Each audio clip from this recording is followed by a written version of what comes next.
বিসমিল্লাহির রহমানির রহিম। প্রিয় শিক্ষার্থীবৃন্দ, আসসালামু আলাইকুম। আজকে আমরা নবম দশম শ্রেণীর অনুশীলনী 9.2 এর আজকে আমরা 8, 9, 10, 11 এই 4টি অঙ্ক প্রশ্ন সমাধান করব। তো আমরা প্রথমে 8 নং প্রশ্নের সমাধান করব। তো এখানে 8 নং প্রশ্ন এখানে আছে 1 minus cot square 60 degree divided 1 plus cot square 60 degree. তো এখানে প্রথমে 1 আছে তাই রেখে দেব।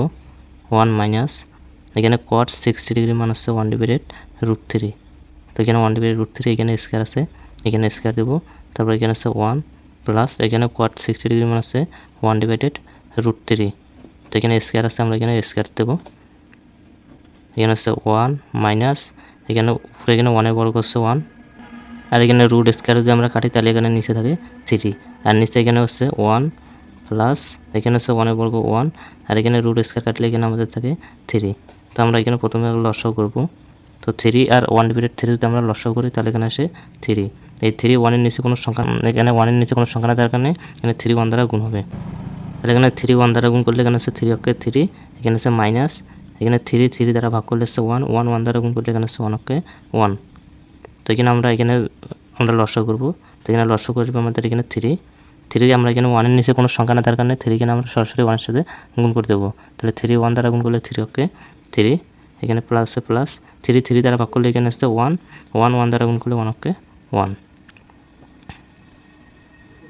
এখানে 3 থেকে যদি আমরা এখানে 1 মাইনাস করি তাহলে এখানে আসে 2, আর এখানে 3 আছে, আমরা 3টা রাখি দেবো। এখানে ভাগটা আছে, এখানে ভাগটাকে আমরা এখানে গুণ করে দেবো। তো ভাগটাকে গুণ করতে দিলে পরবর্তী সংখ্যা আছে সেই সংখ্যার নিচের সংখ্যাটি উপরে যায় আর উপরের সংখ্যাটি নিচে আসে। তাহলে এখানে 3 নিচে আসে, এটা উপরে যাবে, আর উপরে 3 + 1 এটা উপরে আসে, এটা নিচে আসবে। তাহলে এখানে 3 আর 1 যোগ করলে এখানে আসছে 4। তো এখানে 3 আমরা কেটে দেবো। তাহলে এখানে আসছে উপরে 2 আর 4 যদি আমরা কাটি তাহলে এখানে আসছে 2 অক্ষে 2, এখানে 2 2 দ্বিগুণ আসছে 4।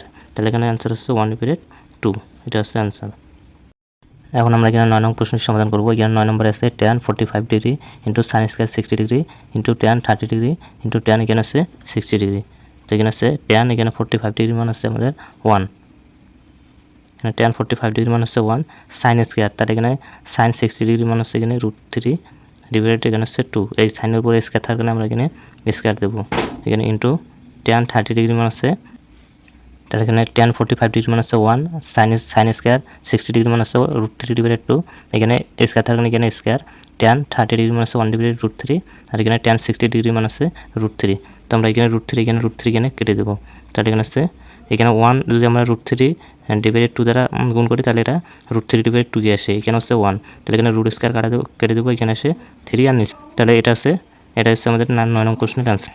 তো এখন আমরা এখানে 10 নং প্রশ্নের সমাধান করব।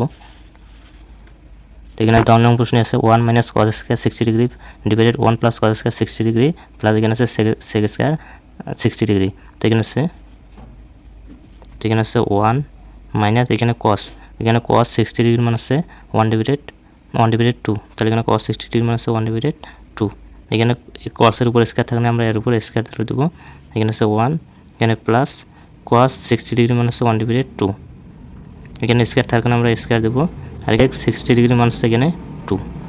তো এখানে হচ্ছে 1 মাইনাস এখানে 1 এর বর্গ হচ্ছে 1, এখানে 2 এর বর্গ হচ্ছে এখানে 4, এখানে হচ্ছে 1 প্লাস এখানে 1 এর বর্গ হচ্ছে 1, আর এখানে 2 এর বর্গ হচ্ছে 4 প্লাস এখানে হচ্ছে 2। তো আমরা যদি এখানে লসাগু করি তাহলে এখানে লসাগু আসবে উপরে আমাদের 4, আর এখানে 1 এর নিচে কোনো সংখ্যা যদি না থাকে তাহলে আমরা সেখানে 1 ধরবো। তো 1 4 দ্বারা ভাগ করলে হচ্ছে এখানে 4, আর 4 1 দ্বারা গুণ করলে 4 অক্ষে 4, এখানে হচ্ছে মাইনাস 4 4 দ্বারা ভাগ করলে 1 1 1 দ্বারা গুণ করলে 1 অক্ষে 1। নিচে আমাদের লসাগু আসবে, এখানে লসাগু হচ্ছে 4 4, এখানে 1 এর নিচে কোনো সংখ্যা না থাকার কারণে 4 এখানে 1 এর সাথে গুণ হবে, 4 1 দ্বারা গুণ করলে 4 অক্ষে 4, এখানে প্লাস 4 4 দ্বারা ভাগ করলে 1 1 1 দ্বারা গুণ করলে 1 অক্ষে 1 প্লাস এখানে হচ্ছে 2 4, আর এখানে 4 থেকে যদি আমরা 1 মাইনাস করি তাহলে এখানে আসে 3। তো এই ভাগটা আছে, ভাগটাকে আমরা এখানে গুণ করে দেবো। আমরা ভাগটাকে যদি গুণ করে দিই তাহলে পরবর্তী সংখ্যা উল্টে যাবে, অর্থাৎ নিচেরটা উপরে যাবে উপরেরটা নিচে আসবে। তাহলে এখানে 4 নিচে আসছে, এটা উপরে যাবে। আর এখানে আছে 4 + 1, এটা যদি যোগ করি তাহলে এখানে আসে 5, আর এখানে +2 আছে তাই রেখে দেবো। তাহলে এখানে 4 4 কেটে দেবো। তাহলে তো এখানে 4 4 কাটলে এখানে আসে 3, আর এখানে আসে 5, আর এখানে 2 এর বর্গ হচ্ছে এখানে 4। তো এখানে 2 এর বর্গ এখানে 4 হবে। তাহলে এখানে লসাগু আসবে আমাদের এখানে 5 5 5 দ্বারা ভাগ করলে 1 1 3 দ্বারা গুণ করলে 3 ওকে 3, আর এখানে আছে 10 5, এখানে 4 এর নিচে কোনো সংখ্যা না থাকার কারণে এখানে 5 ডাইরেক্ট 4 সাথে গুণ হবে। তাহলে 4 5 দ্বারা গুণ করলে এখানে আছে 4 5 20। তো হচ্ছে আমাদের এখানে 20, এখানে 3 আর এখানে যদি আমরা 20 যোগ করি তাহলে এখানে আসে 23, তাহলে হচ্ছে আমাদের এখানে 23 অ্যান্সার। তাহলে এখানে আছে, তো আমরা এখানে 11 নম্বর প্রশ্নের সমাধান করব। এখানে আছে cos 45 ডিগ্রি, তাহলে এখানে আছে cos 45 ডিগ্রি মানে আছে 1/√2, 1/√2। আর এখানে আছে cot 60 ডিগ্রি, তাহলে এখানে cot 60 ডিগ্রি মানে আছে 1/√3। এখানে স্কয়ার আছে, আমরা এখানে স্কয়ার দেবো। আর এখানে cosec 30 ডিগ্রি, আর এখানে cosec 30 ডিগ্রি মানে আছে এখানে 2, আর এখানে 2 বর্গ হচ্ছে এখানে 4, এখানে আছে 2 বর্গ 4। তো এখানে 4 1 দ্বারা গুণ করলে 4 অক্ষে 4, 4 1 দ্বারা গুণ করলে এখানে আছে 4 অক্ষে 4, আর নিচে আছে √3√2। তো এখানে যদি আমরা 4কে ভাঙাই তাহলে 2 × √2 × √2 পাই।